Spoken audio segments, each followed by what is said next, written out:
Listo, ya estamos al aire. Y pues buenos días a todos. Bienvenidos a este nuevo webinar de la Asociación de Desarrolladores Inmobiliarios de Guatemala, llamado pues cómo el aumento de precios a nivel internacional está afectando el desarrollo inmobiliario local. Primero que nada, quería presentar a nuestro patrocinador principal, que es la empresa Qualicoms, empresa de construcción fundada en 2002, que cree que el crecimiento sostenible en la industria de la construcción se logra a través de un claro entendimiento del proyecto, transparencia y acuerdos íntegros. Vamos a ver un pequeño video de nuestro patrocinador.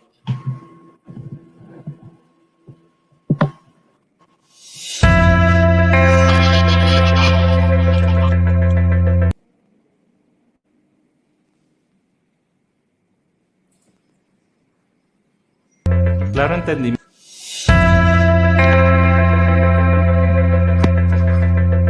Claro entendimiento es no asumir, es entender el alcance del proyecto plasmado en los planos. Es revisar exhaustivamente el alcance del proyecto para poder presentar una propuesta alineada a lo que el cliente espera. En este proceso involucramos a las personas claves que nos permitirán entregar un presupuesto bien detallado y un cronograma con los tiempos que necesita cumplir el proyecto. Este esfuerzo trae como consecuencia evitar reprocesos antes, durante y después de la construcción a nuestros clientes, a los especialistas y a nosotros. Nuestra forma de armar y estructurar un presupuesto hace que estemos muy seguros de las propuestas que presentamos porque analizamos muy bien las especificaciones técnicas y detalles constructivos de cada proyecto.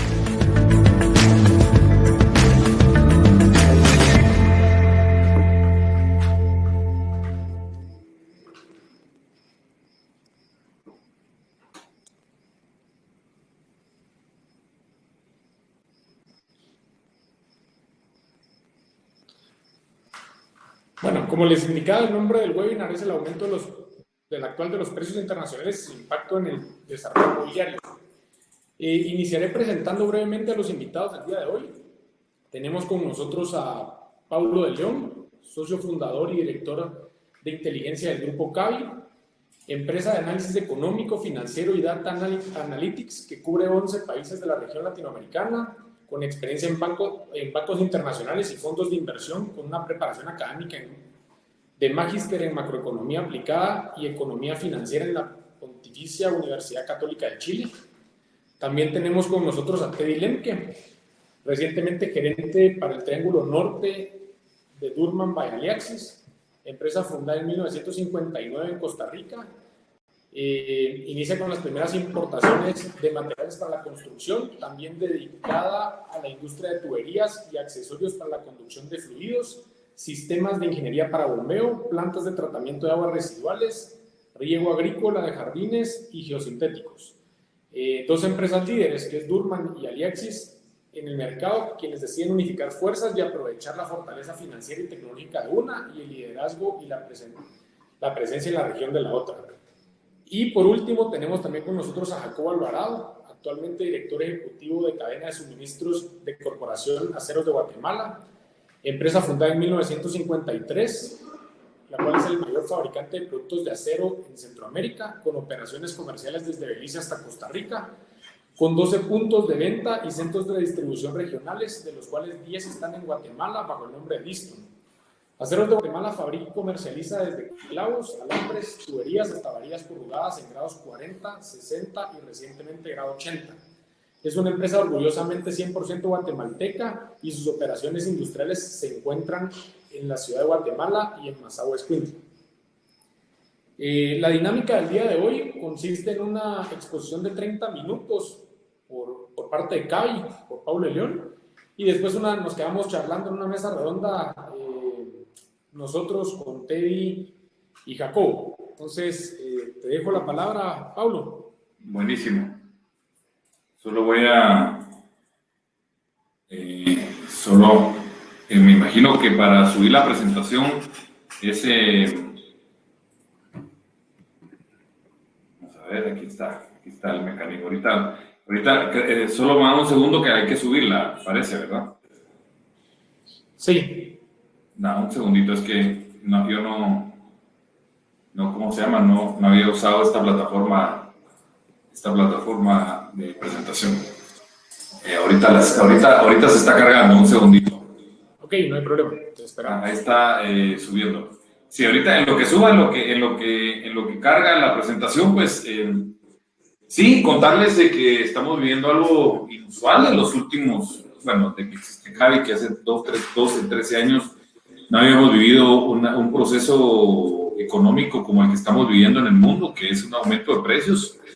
Recuerden ustedes que habíamos vivido una época que era lo contrario, que era bajas de precios, y ahorita nos encontramos de repente con un aumento de precios bastante inusual, ¿verdad? Pero no por eso deja de ser importante. La verdad que es un tema macroeconómico. Mi mensaje central es de que entiendan de que es un problema macroeconómico mundial, no es un problema del mercado local guatemalteco, ni siquiera regional, sino que es un problema macroeconómico causado por algunas cosas que ahorita van a entender. Entiendo que ya se cargó la presentación. No sé si ya la ven. No. Le tenés que dar clic y luego dice next. Iniciar presentación. Start, ahí está. Sí. Ahora sí. Buenísimo, va. Entonces, la presentación tiene 3 fases. En primer lugar, quiero contarles un análisis técnico del aumento de los precios internacionales. Y aquí voy a hablar de productos que no están relacionados con la construcción, porque, como les decía, es un fenómeno macroeconómico. Entonces, en primer lugar, aquí tengo una lista de commodities y cómo se han comportado en el nivel de precios en los últimos años. El análisis que tienen ustedes es cuánto ha subido cada uno de los precios desde los niveles previos al COVID, porque lo que sabemos es de que vino el COVID y los precios cayeron. Entonces, aquí no estoy analizando después de que entró el COVID, sino que antes de COVID. Es decir, ya en una economía que estaba andando relativamente bien. Entonces, miren ustedes, ahí tienen el hierro, la madera 400% arriba, el hierro 97%, maíz 93%, cobre 88%, soya 84%, cerdo en pie 82%, grano 65%, el gas natural 61%, y me voy a detener ahí. ¿Qué encuentran ustedes algo en común en el uso de esos commodities? Pues no, el cerdo no tiene nada que ver con la madera. Los granos no tienen nada que ver con el hierro, el maíz no tiene nada que ver con el gas natural, no son productos sustitutos, no son productos complementarios. Y bueno, vean ustedes de que la lista de commodities, ustedes pueden ver que solo hay 3 que están en negativo, o sea que están por debajo de febrero del año 2020, que es el cacao, el ganado en pie y los energéticos. Todos los demás han subido. De hecho, el índice que aglomera todos los commodities ha subido, está 30% arriba. El promedio del aumento de todos los commodities que están viendo ustedes ahí es de ese 56% y la mediana es de 40%. El punto central aquí es de que es un fenómeno macroeconómico que no está discriminando por sector, por tipo de producto, por tipo de producción de materia básica, sino que es generalizado. Ese es el mensaje aquí. De hecho, el petróleo, miren, ha subido 28%, el jugo de naranja 23%, han subido relativamente poco, pero en términos generales han subido todo.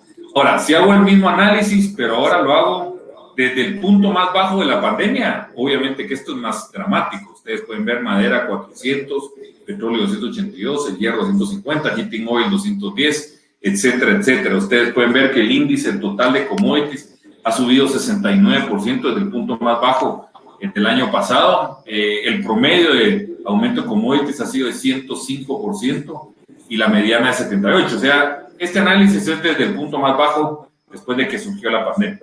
Entonces, ¿a qué quiero llegar con este punto?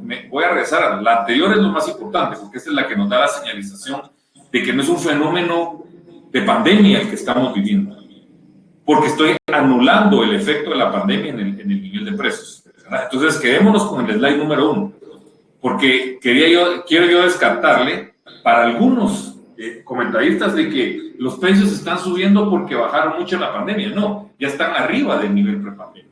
Entonces, es un fenómeno realmente que supera más allá del tema pandemia. Entonces, la inflación es un gran problema que ya está pegando. Esta es la cifra de Estados Unidos. ¿Y por qué me voy a referir mucho a Estados Unidos? Porque es Estados Unidos el que está originando este gran problema de la inflación. Eso lo voy a fundamentar más adelante. Pero ustedes pueden ver que el índice de precios al productor ya es el precio más alto desde el año 2010, como ustedes pueden ver en la gráfica del lado izquierdo. Y en el lado derecho, el IPC, que es la línea azul, ustedes pueden ver que es el IPC más alto desde el año 2007, o sea, de 13, 14 años es el nivel más alto. Pero el que más me preocupa es el amarillo, que es el CPI o el IPC, el Core Inflation o la inflación subyacente, que es, yo descarto aquellos precios volátiles de comida y de energía y me quedo con lo que sí que es el corazón de la inflación. Y ahí no se ve mucho, pero ustedes pueden ver que la línea amarilla tiene el dato de inflación subyacente más alto desde el año 2000, o sea, desde que está ahí la gráfica. Es decir, que el dato de inflación subyacente es el más alto, pongámosle así, en 25 o 30 años. Es decir, que este es un fenómeno de inflacionario que ya está llegando al corazón de la inflación, que es cuando todos los commodities, todos los productos de consumidor final están subiendo. Entonces, el punto central es de que ya pasamos del impacto del precio del productor, que es en el lado izquierdo, hacia el consumidor, que es en el lado derecho, que ustedes están viendo ahí. Un fenómeno ya interno. Por supuesto que las expectativas de inflación ya están a niveles históricamente altos. Ahí para entender cómo se lee la gráfica, que es el índice de expectativas de inflación de 10 años promedio, ahí donde dice 3081 hay que correr el punto al lado izquierdo. Y realmente lo que significa es de que la inflación esperada para los próximos 10 años es en promedio de 3.08 anual. Ustedes se pueden ver que a lo largo de la pandemia ese nivel se bajó a 2.2. Más o menos la Reserva Federal mantenía una expectativa de inflación en 2.5 y que no se fuera de ahí, pero ahorita el nivel que estamos viviendo sí es el más alto en por lo menos 10 años y ya está trepada por encima de 3. Es decir, la inflación promedio de los siguientes 10 años está alta, arriba del 3%, arriba de la meta inflacionaria de la Reserva Federal. Entonces, o sea, mi punto es de que el aumento de las materias primas ya se trasladó al consumidor y ya se trasladó a la expectativa de inflación futura, que es un tema un poquito más importante. Ahora, tenemos que explicar un poquito de cómo nosotros interpretamos el aumento de los precios en los commodities para entender si esto es un fenómeno de corto o mediano plazo. Y para eso usamos la explicación de la curva forward. Miremos la gráfica del lado derecho. En el tiempo 1, sitúense ustedes en marzo, el 23 de marzo, y en el tiempo 2, sitúense en el 10 de mayo. Y lo que te dice para un commodity, pongámosle que sea el maíz, ¿verdad? Este es el commodity maíz. Lo que te decía en el eje de las X, que es el tiempo, es cómo está el precio para las entregas futuras. Y la línea roja te decía que estaba para abajo, es decir, que se esperaba que en el futuro, a partir de los siguientes meses, iba a empezar a bajar el precio. Y la verdad que eso va a suceder. Creemos que los precios van a empezar a bajar. Pero entre el tiempo 1 y el tiempo 2, la curva se movió. Y la pregunta es si el movimiento de la curva es como el lado derecho o como el lado izquierdo. Si es como el lado derecho, donde se movieron todos los precios, significa que hay un cambio en las expectativas de inflación. Por el contrario, si solo se movió como en el lado izquierdo, que es en la parte de entregas cortas, pero no se movió mucho en las entregas más adelante, de largas, de tiempo, pues lo que estamos viendo es un fenómeno temporal. Entonces, yo les quiero enseñar aquí algunos commodities para que ustedes vean cómo se han comportado los commodities, a ver si se parece al lado derecho o hacia el lado izquierdo de las curvas. Y empecemos con el trigo. Miren ustedes, la curva del 23 de marzo estaba por acá y la del 10 de marzo, 10 de mayo, por aquí arriba. Es un movimiento paralelo. El trigo subió casi 40% en 6 semanas. Imagínense ustedes el impacto en el precio del pan, ¿verdad? Porque para hacer pan, pues me imagino, yo no sé mucho de panadería, pero me imagino que el trigo ha de ser un 80% del costo del pan. El otro es electricidad, mano de obra y algún otro ingrediente. Miren ustedes el maíz pasó de 550 a 750, aumentó 50% en 6 semanas, pero también el desplazamiento entre el 23 de marzo y el 10 de mayo fue paralelo. Es decir, estamos viendo más el lado derecho de las gráficas explicadas con actividad. Miren ustedes el cobre. También pasó de un nivel de 4 más o menos que estaba estable para las entregas futuras a 4.70. Es decir, un 25%, 30% del aumento de precio en 6 semanas. La madera es espectacular, ese es el movimiento más fuerte que estamos viendo. La madera también se mueve paralelamente y pasó de 900 a 1600, o sea, un aumento de 70% en el precio de la madera mundial. Entonces, aquí estamos viendo un fenómeno de inflación generalizado, porque la madera no tiene nada que ver con el cobre y no tiene nada que ver con el trigo ni con el maíz. Entonces aquí nosotros descartamos, y lo importante del foro es que la gente entienda que este no es un fenómeno microeconómico que le está pasando solo a su industria. Lo que estamos señalando aquí es un problema global que no respeta sectores, que no respeta commodities, que no respeta países, porque esto es un fenómeno global y es una cosa que tenemos que entender. Aquí tenemos el steel, el hot roll steel, también un movimiento paralelo, ha subido también de una manera para arriba. Eso sí, están para abajo los precios, como lo pueden ver, pero se desplazó para arriba la curva. Entonces, estamos viendo un aumento generalizado en todos los commodities. ¿Y cuál es la conclusión de esta sección? Que definitivamente la inflación, porque si están subiendo todos los commodities, es un fenómeno inflacionario. La inflación, el concepto de inflación es de que es un aumento generalizado del nivel de precios al consumidor.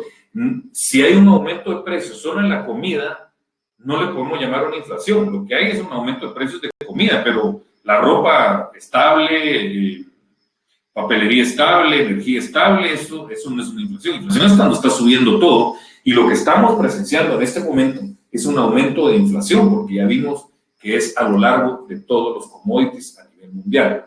Entonces, el primer riesgo que es un poder adquisitivo, y tenemos que reconocerlo de esa manera, porque Guatemala es un tomador de precios. No podemos hacer nada. Guatemala en el concurso mundial tiene un peso bastante bajo en materia de demanda mundial de cualquier commodity. Entonces, Guatemala hace o deja de hacer algo, no va a influir ningún precio.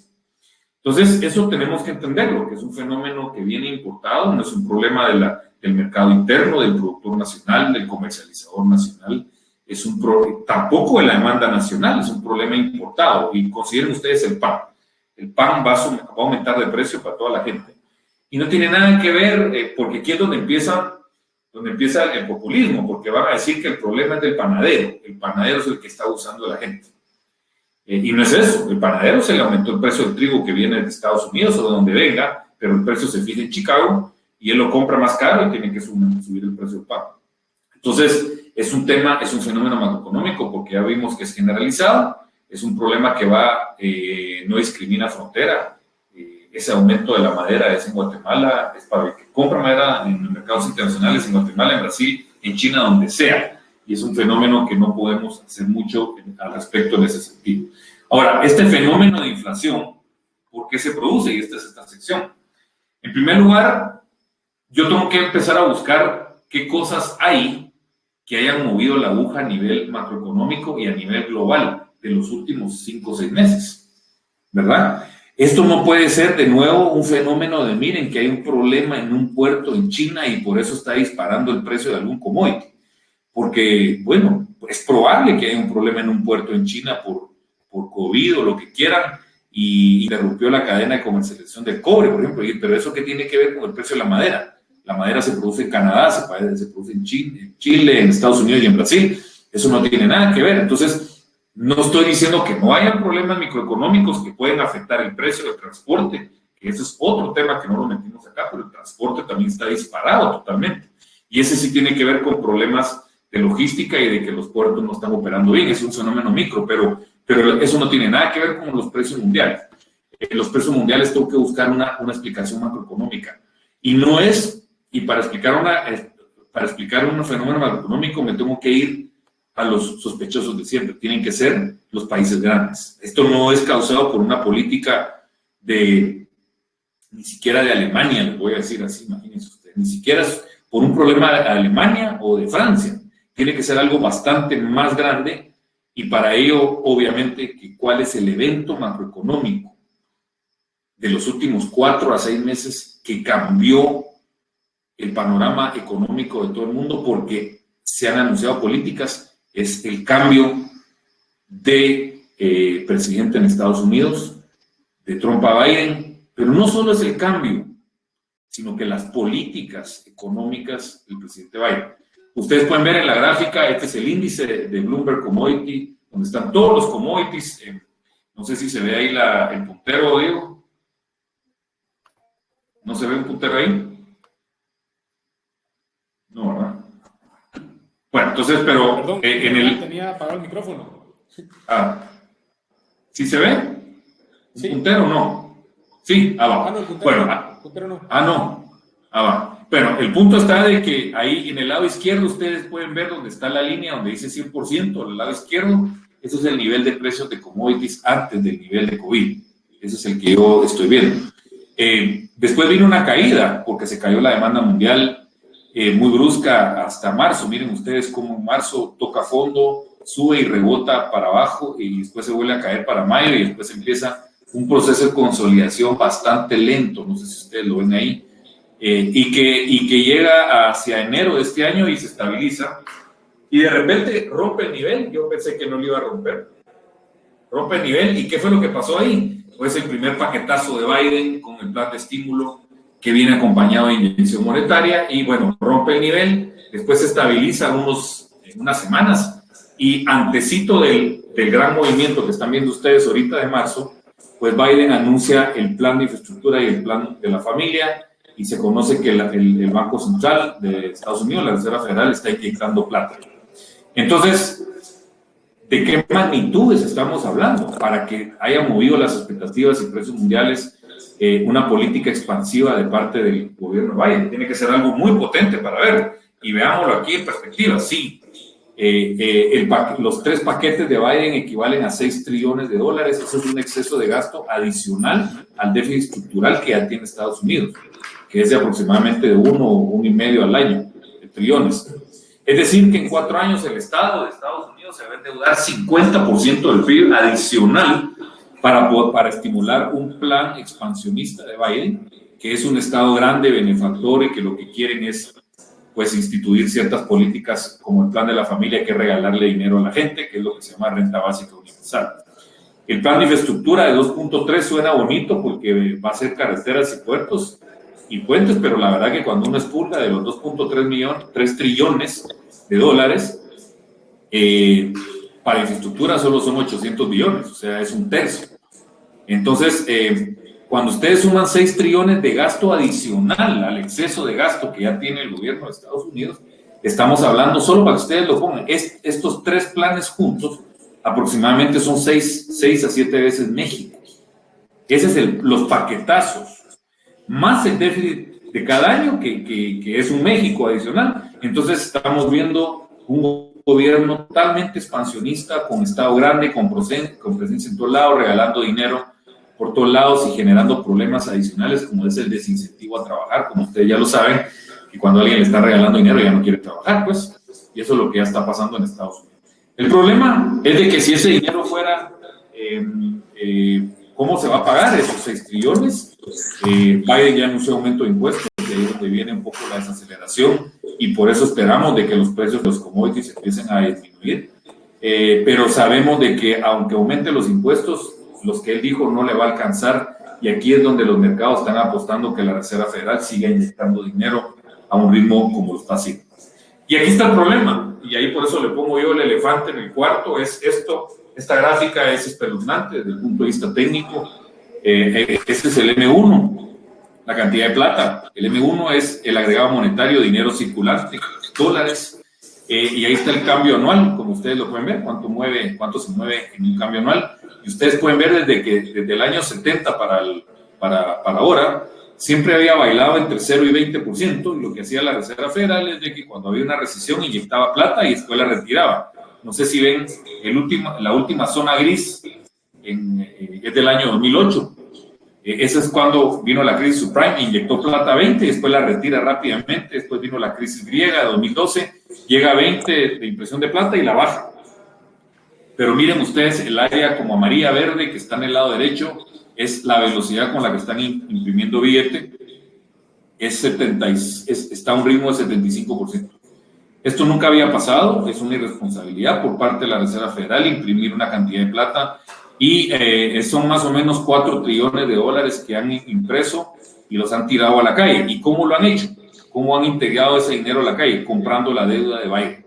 Eso se llama monetizar la deuda, es poner a funcionar la maquinita para financiar un gasto expansivo fiscal, y ahí es donde definitivamente las políticas de Biden son socialistas en todo el sentido de la palabra, porque lo que quieren es gastar y gastar dinero, y para eso imprimen billetes de una manera. El problema está de que lo vamos a pagar todos, este problema, y también el dólar lo está pagando, porque cada vez hay una desconfianza más severa en el dólar como moneda de reserva de valor, porque su comportamiento no es ordenado, no está siendo responsable, y por lo tanto hay una corrida con el dólar. Ustedes pueden ver que ha perdido ya casi 8 puntos de importancia como moneda de reserva, y no incluye lo que ha pasado este año, que creo yo de que esto, cuando saquen este dato para marzo, vamos a ver un declive bastante fuerte. Entonces, está en riesgo el futuro del dólar, pero el problema está de que los gringos pueden hacer lo que quieran, ¿verdad? Pero mientras ellos pagan el pato. El problema está de que lo estamos pagando todos con esta excesiva cantidad de plata en la calle. La Reserva Federal también se ha perdido confianza porque le está haciendo el juego a Biden, y entonces está dejando de ser un ente eminentemente técnico para ser un ente político, y lo que queremos es que el Banco Central sea independiente de los vaivenes políticos, ¿verdad? Entonces, el dilema está ahí, está puesto. Mientras tanto, los precios han subido para todos, y lo vamos a tener que pagar todo el mundo, la irresponsabilidad de la Reserva Federal en este sentido. Como les digo, si el Banco de Guatemala hubiera emitido a 75% de crecimiento de la liquidez del quetzal, el que lo vamos a pagar somos los chapines, con una depreciación de la moneda seguramente fuerte. Y los ticos o los panameños no lo pagarían, pero el tema de la Reserva Federal sí. Entonces, mi punto central aquí, antes de entrar cómo vemos al sector rápidamente, es de que ustedes entiendan que esto es un fenómeno macroeconómico que escapa más allá de nuestro país, de nuestra región, es global, es mundial, y es causado por algo muy importante que cambió en este momento, que es una política expansiva del presidente Biden, que vale la pena decir para ponerlos en contexto. La expansión del Estado en Estados Unidos en su gasto público es el mayor en la historia de Estados Unidos, solo comparable a la época que Estados Unidos gastaba cuando estaba en la Segunda Guerra Mundial. Entonces, realmente es una cosa muy fuerte lo que está haciendo Biden, está moviendo a los mercados, y por supuesto que vamos a ver qué para esto, porque la solución de esto es que la Reserva Federal empiece a subir la tasa y a retirar dinero, pero vamos a ver cuándo lo va a hacer. Entonces, el sector definitivamente es un tomador de precios, pero aquí hay buenas noticias también, no todo es malo, por supuesto. En primer lugar, tengo que reconocer dos cosas. En primer lugar, que la buena noticia, y aquí es una cosa para que ustedes lo entiendan, es de que el aumento de los precios de los commodities también ha beneficiado a los commodities que vende Guatemala. Y entonces, nuestros sectores exportadores agrícolas están muy bien, y eso va a hacer que entre plata a Guatemala. Uno. Dos, el sector de bienes raíces, ese que están viendo ustedes, es el índice de acciones de empresas de construcción de vivienda. Y como ustedes pueden ver en el lado izquierdo, ahí estaba el nivel pre-COVID, febrero del año 20, se cae, pero a partir de julio lo rompió y ahorita está volando. ¿Por qué? Porque hoy la gente prefiere tener su dinero parqueado comprando una vivienda, porque sabe que la vivienda y las bienes raíces protegen el valor del dinero, mientras que dejarlo parqueado en una cuenta bancaria que le da cero, usted está perdiendo inflación, el precio de la inflación. Entonces, lo que están viendo en el último jalón es los inversionistas protegiéndose ante un dólar que pierde valor y están comprando propiedades, y por eso es que están jalando de alguna manera la demanda de toda la cadena de suministro mundial. Estados Unidos, cuando vende casas, vende 1,5 millones de casas, una cosa así.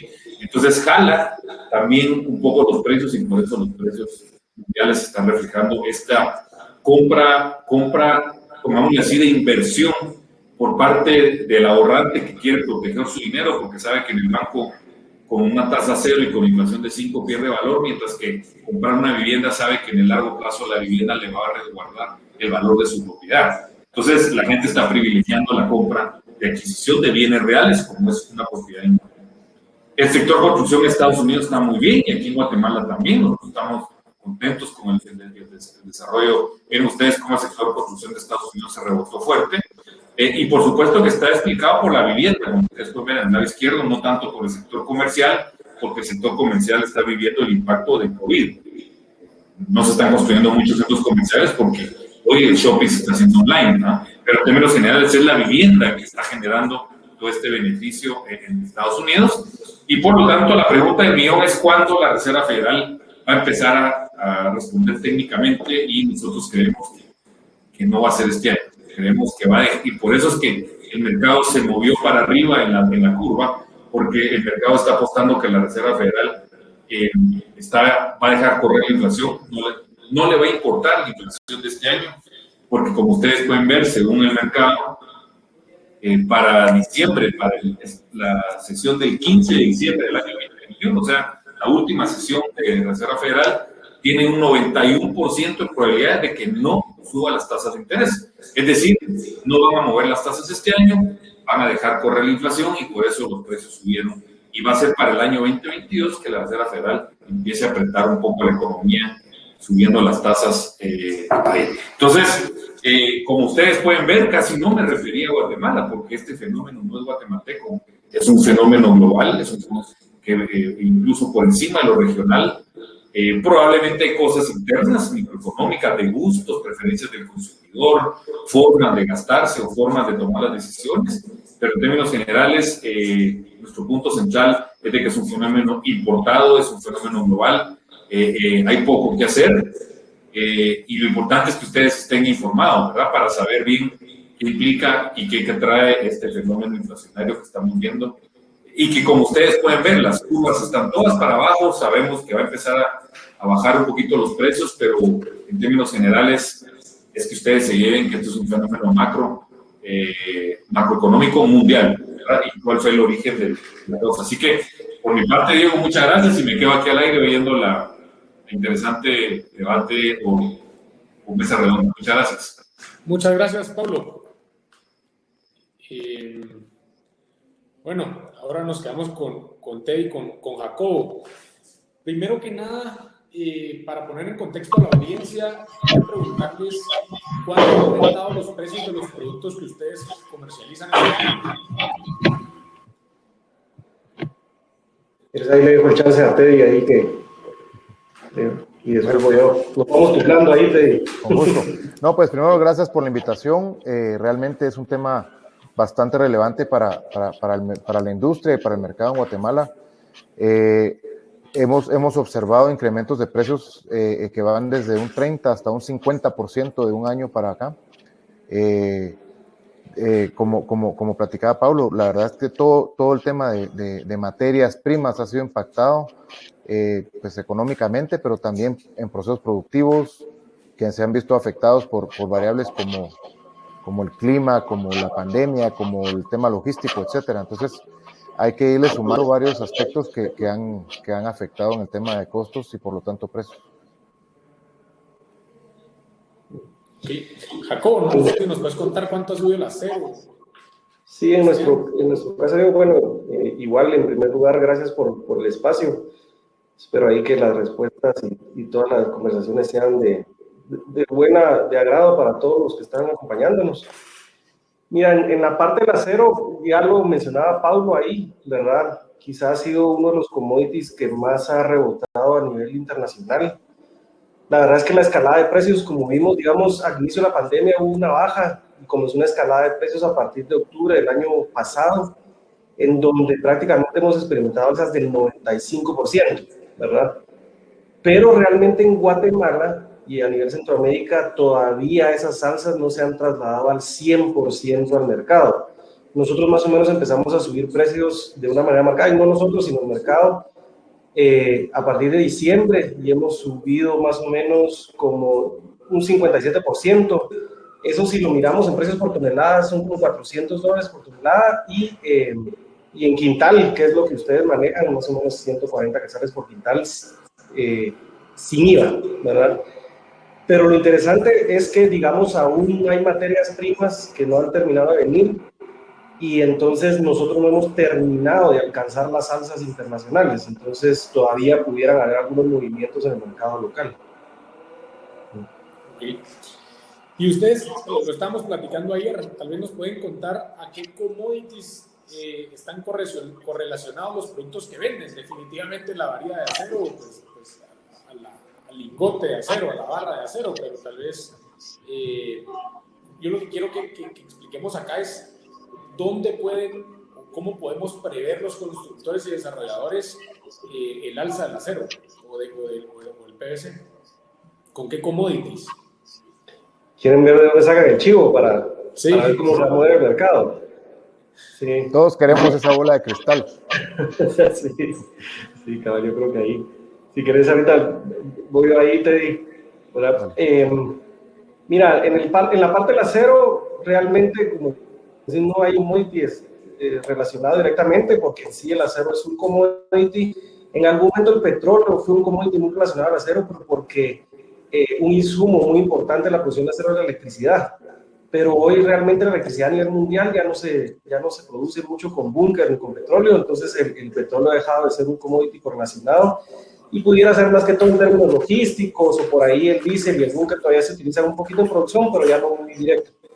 Pero entonces básicamente si ustedes quisieran como seguir algunos indicadores o algo que indiquen movimientos de precios del acero a nivel internacional, es seguir precios de chatarra y de mineral de hierro. Prácticamente esos dos son los factores que marcan el precio de todos los derivados de acero a nivel mundial. Entonces, eso. Okay. ¿Y Teddy? Sí, bueno, la verdad es que en el tema del PVC es un poco menos obvio, porque realmente es, digamos que no es tan marcado como un commodity, pero sí tiene mucha relación con el gas natural, que es uno de los materiales que se usa para el proceso de la fabricación de la resina. Tiene alguna relación con el petróleo en cuanto a que en Asia se usa mucho más el petróleo para fabricar resina de PVC, pero realmente es más relacionado a un tema de oferta y demanda que al movimiento fluctuante de estos productos. Por supuesto que tienen un impacto en el tema de precio, pero no es una correlación tan obvia. Ok. Y si ustedes pudieran resumir en 3 razones por las que ha aumentado el precio de sus productos, como hablábamos, o lo que comentaba Pablo, definitivamente hay una inflación que es el poder adquisitivo de compra del dinero, pero también yo creo que han habido temas importantes en cada una de las, no sé, el acero también tuvo un problema de transporte en algún momento, no sé si es el problema actual, pero tal vez cuéntenos cuáles son las 3 razones principales del aumento de precios que han visto este año. Bueno, si quieren, empiezo yo esta vez. Ya mencionaba Paulo el tema de incremento de los commodities, y algunos de ellos impactan en los costos de producción de las materias primas que utilizamos. Pero también tenemos que observar que las plantas han tenido problemas de producción desde que inició la pandemia, primero por temas de personal que no podía asistir a trabajar y tuvieron que reducir enormemente su capacidad de producción. Se oye un pequeño eco, no sé. Gracias, ahí se ve mejor. Las plantas tuvieron problemas de producción porque tuvieron que racionar sus capacidades por falta de personal. Luego el tema del clima con las tormentas que hubo en el Golfo de México también provocó desastres que hicieron que las plantas pararan. Los proveedores se declararon en fuerza mayor, y eso implica que simplemente no tenían por qué cumplir con los contratos que se habían hecho, ni en tiempo ni en costo. Y todo eso generó una incertidumbre grandísima en el abastecimiento de toda la región, lo cual fue impactando poco a poco en el precio. Y este año también las heladas que hubo en Texas provocaron problemas en el Golfo de México que provocaron que las plantas se detuvieran nuevamente. Ese desabastecimiento que hemos tenido continuado desde más o menos abril del año pasado ha continuado, y todos los costos logísticos también han impactado enormemente en el costo de importación, no solamente en los fletes, sino también en multas y una serie de problemática que se ha generado en todo el ciclo logístico.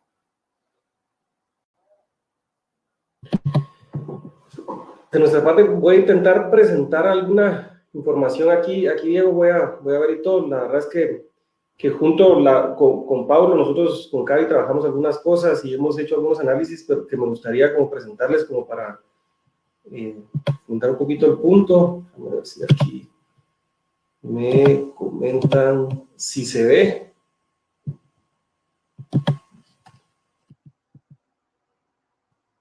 ¿Logran verlo? Sí. Perdón, sí se ve. Sí se oye, sí se ve. Ok, digamos que una de las razones principales, ya lo explicaba un poquito ahí Paulo, lógicamente ha sido un rebote de la demanda a nivel mundial, en la cual, digamos, al inicio de la pandemia, la verdad es que muchas de las productoras, incluso minas de hierro a nivel mundial, cerraron un poco operaciones, se hizo un poco complicado toda la red de abastecimiento y entonces realmente la oferta se redujo con el objetivo de mantener un poquito la estabilidad de precios. Sin embargo, hubo un rebrote de la demanda desde finales del año pasado. Nosotros lo asumimos un poquito derivado de como cambios de tendencia de consumo de la gente. Si nosotros nos ponemos a pensar al día de hoy, trabajamos desde la casa, ya no vamos mucho a restaurantes, no viajamos mucho, entonces mucha de la gente reorientó sus gastos de ocio hacia remodelaciones y reconstrucciones en sus casas y, como ya decía Paulo, también a la inversión en propiedades. Entonces aquí les pongo cómo se han manejado como los inventarios de acero a nivel mundial en los últimos años y ustedes pueden ver que prácticamente en todos los mercados principales del mundo, que digamos China es el mayor productor de acero a nivel mundial y podemos ver una tendencia bastante marcada en reducción de sus inventarios. ¿Qué sucedió? La demanda realmente reactivó antes de lo que reactivó la oferta. Entonces, un desfase muy marcado entre la oferta y la demanda, y entonces eso hizo que los precios subieran. Sin embargo, ya a partir del mes pasado, la producción a nivel mundial se empezó a reactivar, y tan solo en abril, por ejemplo, un 23% más de producción que de abril del año pasado. Entonces, poco a poco estamos viendo que la demanda empieza a nivelarse con la oferta y entonces vamos a empezar a ver alguna mayor estabilidad de precios en los siguientes meses. Otra situación muy marcada fue lo que mencionaba también Teddy, la logística, ¿verdad? Si vemos las curvas de logística aquí, todos los tipos de logística, aquí podemos ver desde prácticamente diciembre del año pasado el gran salto que dio, y podemos ver que en importaciones, tanto de contenedores como de carga suelta, los precios incluso se triplicaron. Podemos ver que precios de China, de Turquía, de Rusia, por ejemplo, pasaron de 1.800 a 4.200, 2.200 a 7.800. Y en carga suelta, que es como regularmente vienen todas las materias primas de acero, se duplicaron. Entonces, eso no solo hizo que los precios del producto como tal subieran, sino que aparte la logística subiera. Entonces, los productos ya puestos en Centroamérica salen más caros. Y finalmente, la tercera gran razón que ha sonado mucho es que, digamos, si lo vemos en esta siguiente gráfica, este gran círculo es China. China aproximadamente ocupa entre el 55 y el 60% de la producción de acero a nivel mundial. O sea, básicamente China estornuda y a nosotros aquí nos da una gripe, literalmente, ¿verdad? Entonces, ellos regularmente durante muchos años mantuvieron un incentivo a las exportaciones de acero.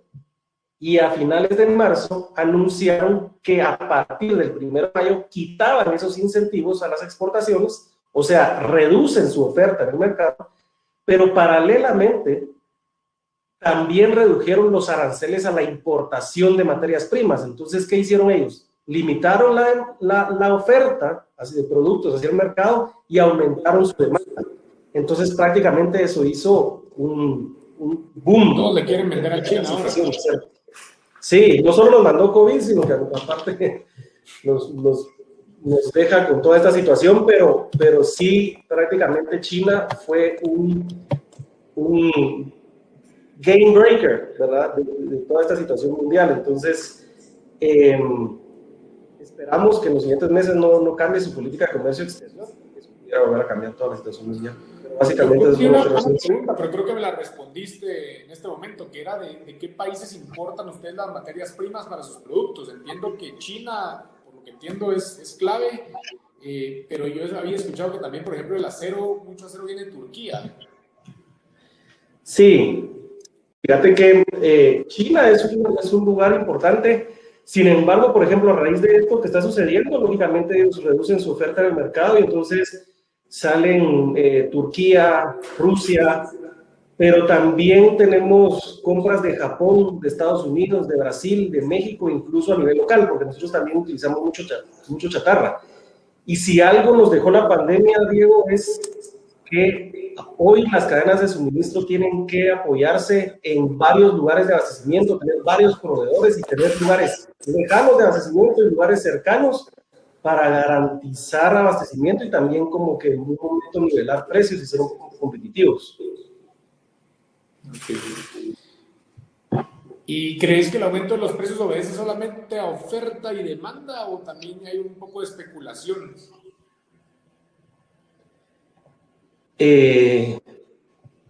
Mira, en nuestro caso, buena pregunta, sí obedece un 85% a, te diría, es una opinión muy personal, ¿verdad? Sí. 85% a demanda y un 15% a especulación. ¿Por qué digo eso? Porque, digamos, por ejemplo, cuando China lanzó estos anuncios, los siguientes productores en el orden de mayores productores mundiales, que son China, Turquía, Rusia y Japón, inmediatamente incrementaron sus precios. No había habido efectos en la demanda y ellos inmediatamente a las 2 semanas estaban subiendo precios y los subieron más allá de lo que realmente la demanda marcaba. Entonces, a los que siguen con tendencias de acero pueden ver que en las últimas 2 semanas ha habido un poquito de baja de precios a nivel mundial, pero precisamente es por eso, porque los otros países habían subido mucho, China no subió tanto, y finalmente ellos están teniendo que ajustar para los precios que verdaderamente van de la mano con la oferta y la demanda. Pero por otro lado, en China, adentro de China, también hace 2 semanas subieron gerentes de empresas que les metieron precios, ¿verdad? Porque en China especular con el mercado y jugar con la inflación monetaria es un delito. Entonces, también hubieron gente que tuvo problemas por eso, pero te diría que es lo mínimo, ¿verdad? O sea, sí está muy soportado por la demanda y por eso nosotros vamos a ver que este no es el mismo caso del 2008, donde vimos una alza de precios muy marcada, una caída muy fuerte. Sí, en algún momento se espera que pueda moverse, pero no tan marcadamente hacia abajo. Ok. Y una pregunta muy importante, ¿cómo prevén escasez en los productos en los próximos meses de sus productos para que nos preparemos todos? Aflojar las chequeras con los anticipos.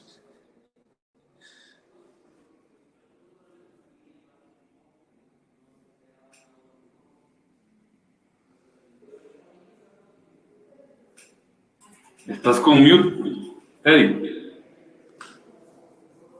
Gracias. Hey, no se te escucha. ¿Ahora sí? Ahora sí. Sí, les comentaba que en nuestro caso sí hemos tenido dificultades para poder abastecernos de materias primas y de algunos productos que importamos, debido a todo lo que les comentaba de las complicaciones que ha habido en las fábricas para poder mantener sus despachos de acuerdo a la demanda. La demanda se ha sostenido y digamos que los canales se desabastecieron, entonces sí está siendo complicado. Obviamente nuestra tarea es buscar la manera de que eso no afecte más de lo que ya ha afectado, pero sí digamos que estamos enfrentando retos importantes para poder mantener la demanda abastecida. En nuestro caso, la verdad que no miramos un desabastecimiento generalizado. Diego, ¿por qué digo generalizado? Porque sí puede haber como una sensación de desabastecimiento, un desabastecimiento relativo en el sentido de que las demandas al día de hoy sí están muy por encima de lo que en algún momento se esperaba. De hecho, hace un par de semanas el Ministerio de Economía reportó que el crecimiento de Guatemala para este año va a superar lo que en algún momento se esperaba y que va a estar dentro de más o menos el 4.5% del PIB. Entonces, digámoslo así, la demanda está superando en ese momento a la oferta. Y por otro lado, como vimos, la logística también está haciendo que lleguen embarques retrasados, que en algún momento la materia prima se desfase un poquito. Entonces, lo que puede pasar es que en algún momento, digamos, no es que no vayamos a entregar producto, pero que las entregas sí sean un poco más tardadas de lo normal, y eso puede generar alguna sensación como que no hay tanto producto en el mercado, pero como lo decía hace un rato, el hecho de que nosotros tenemos materias primas locales en gran proporción nos hace sentir muy tranquilos de que desabastecimientos no van a haber. Estás en mute, Diego. Diego. Perdón. Personalmente, sí creo que en los últimos meses, lo que mencionas, no es que haya un desabastecimiento, porque sí te ofrecen que te van a entrar el producto, pero ya no son los mismos tiempos del año pasado, de hace 2 años. No te dicen te voy a despachar el material en 2 días, sino que tenemos material dentro de 15. Y no solo son en acero o PVC, sino que en varios productos de construcción. Los tiempos de entrega no son los mismos, definitivamente. ¿Estás en mute también? Sí. Perdón. Ese otro problema es que la logística, el problema de la logística mundial no nos escapamos de Centroamérica. Cuando ves ahorita, todas las empresas de transporte están saturadas, ¿verdad? Nosotros, uno de nuestros principales proveedores de transporte, en algún momento le pedimos más unidades, tuvo que ir a comprar unidades nuevas porque simplemente ya no tenía. Hay saturación en las fronteras, hay saturación en puertos.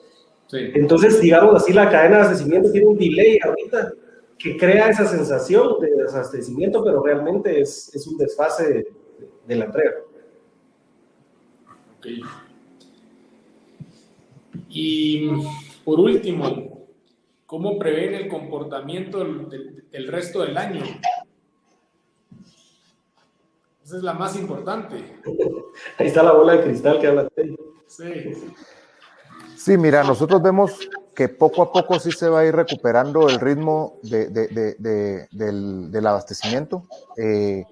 Esperamos que no hayan fenómenos que vuelvan a complicarlo, y de eso depende bastante lo que suceda, pero creemos que sí va a mejorar. Eso es lo que la poca visibilidad que tenemos es esa. En tema de precios, creemos que sí va a haber un leve ajuste hacia abajo, pero no vemos que vaya a recuperarse a niveles del año pasado, ni siquiera cerca. Más o menos por ahí es como nosotros vemos que va a continuar lo que queda del año. Prácticamente va a dejar de aumentar el precio, pero no es que regrese hacia niveles de hace un año, año y medio. Eso es lo que creemos. Y Jacobo, por un lado, similar, ¿verdad? Como les comentaba, todavía hay algunas materias primas que están pendientes de ingresar. Los niveles de inventario a nivel mundial están en mínimos históricos.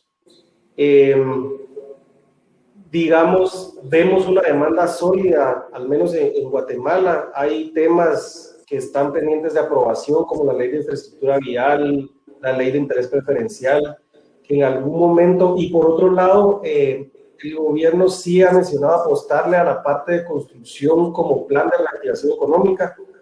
Entonces, por ese lado, sí creemos una demanda sólida, al menos en los siguientes 2 años. Y cuando ves, digamos, el acero tiene ciclos, ¿verdad? Que regularmente esos ciclos son bianuales. Entonces, comenzamos un ciclo a partir de finales del año pasado que creemos que va a durar para el 2021-2022, en donde, similar a lo que dice Teddy, vamos a ver una desaceleración un poquito y entonces en algún momento como que haya una bajada, pero no va a regresar a niveles del 2019 o previo de pandemia, al menos no lo vemos sucediendo en el 2022, más allá de eso, podría ser que sí, pero en ese sentido sí es difícil asegurar algo, porque si más dentro de 2 meses algo pasa a nivel mundial, se cae el precio y dicen, pero aquellos de aceros de Guatemala dijeron de que no se iba a caer, ¿verdad? Entonces es difícil la verdad comprometerse con esto, pero sí creemos que realmente el precio se va a mantener en sus niveles y va a sufrir una leve baja a finales de año. Sí, yo quisiera complementar ahí que realmente, como decía Pablo, estamos viendo situaciones que no han sucedido nunca, o si han sucedido, pero aisladas. Hoy sucedió una tras otra y como que se formó la tormenta perfecta. Normalmente se prepara uno para poder absorber eventos que ya sabes que más o menos suceden en los ciclos, pero en este caso, digamos que cada evento que sucede nos agarra una situación complicada. acá. Entonces eso es lo que hace tan difícil poder predecir lo que creemos que va a pasar, ¿verdad?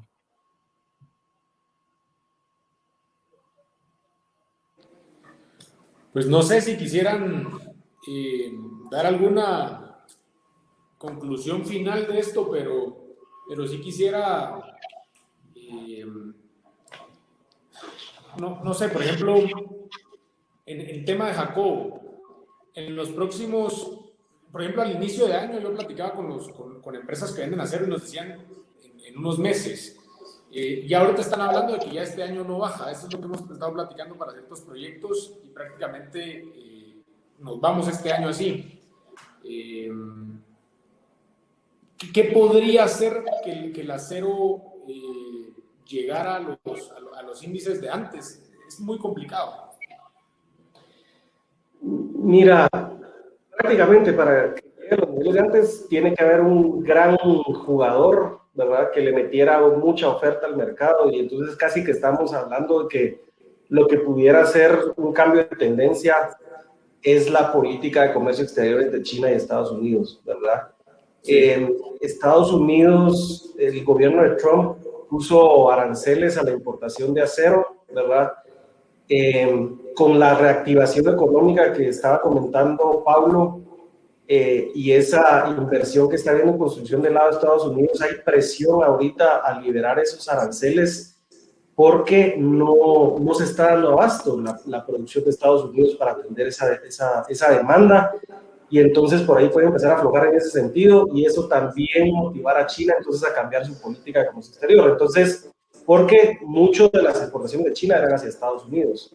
Hoy China está bloqueado, entonces si en algún momento cambian esas relaciones bilaterales entre ellos, ojo que eso sí puede ser que cambie totalmente el panorama mundial de acero. Fuera de eso, te diría que solo que algo de la pandemia se vuelve a empeorar, pero no lo veo sucediendo, y por otro lado tampoco veo bajando la demanda mucho, entonces eso pudiera ser lo que cambie. Pero si te soy sincero, lo que te decían a inicios de año de que ya va a bajar o algo así y todo, lo que lo cambió fue la política de China ahorita, ¿verdad? Porque sí se empezaba a ver ya una baja, y cuando China aprobó eso, volvió a subir. Si les puedo dejar algo de mensaje, yo he escuchado que muchos de los desarrolladores y constructores ahorita evalúan si es el momento ideal para seguir construyendo, porque en algún momento quizá el precio baje y entonces eso les haga perder competitividad versus alguien que tal vez pueda empezar a fabricar si el precio baja, ¿verdad? Pero realmente yo lo que les diría es, eso sí sería especular, y sería pensar que entonces probablemente tendrías que retrasar tus proyectos un año, ¿verdad? Y esa pérdida de rentabilidad por el costo de oportunidad es mayor que lo que pudieras perder por alguna baja de precios de cero. Entonces yo lo que les recomiendo es hay que seguir. Sí. Había una pregunta acá en el público, que cuánto más o menos aumenta el precio de la construcción. Esa tal vez la respondo yo. Nosotros hemos estado tirando ofertas este año aproximadamente un 6-7% arriba de lo que la estábamos tirando el año pasado. Entonces sí creo que el aumento de todos estos precios ha aumentado como un 6-7% el precio del metro cuadrado de construcción, que definitivamente ya los desarrolladores tendrán que analizar si tienen que aumentar precios, que yo creo que es el siguiente paso ya de toda esta cadena. Definitivamente el precio por metro cuadrado de construcción ya aumentó, y el precio de venta de los proyectos de desarrollo, pues hasta donde aguanten ciertos proyectos lo podrán mantener para seguir vendiendo, porque las ventas se han estado yendo bastante bien este año. Pues yo creo que ahí estamos. Muchísimas gracias a ambos por participar, igual a Paulo, yo creo que se desconectó en este momento, pero muchas gracias. Voy a poner la última presentación.